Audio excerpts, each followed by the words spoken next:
You know Nvidia, but there's a company almost nobody can name that makes nearly every advanced AI chip on Earth. For years, it had no real rival. This week, that cracked.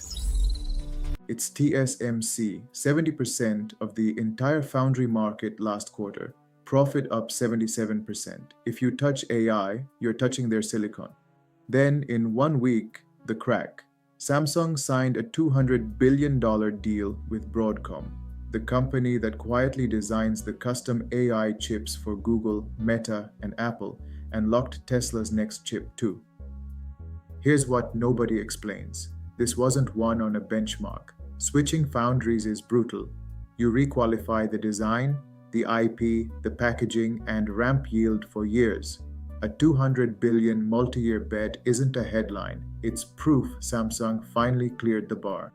Now the honest part, Samsung's 2-nanometer yield still trails TSMC mid-50s versus low 70s%. One deal doesn't dethrone a 70% giant.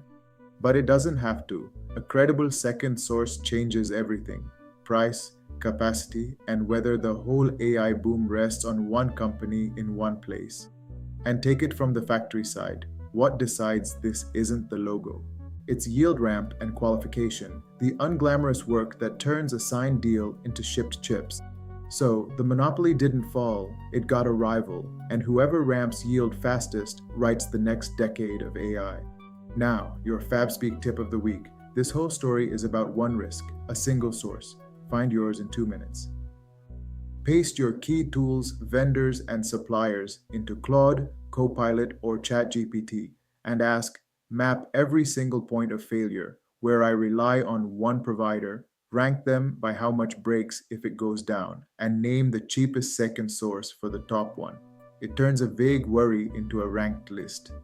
I ran it on a sample stack. It flagged one cloud region holding 3 critical apps and suggested a same-day failover. Save it and run it on your team this week. That's Fabspeak, every week, the real story the headlines miss for the people who build the real thing. Follow along, and I'll see you at the next drop.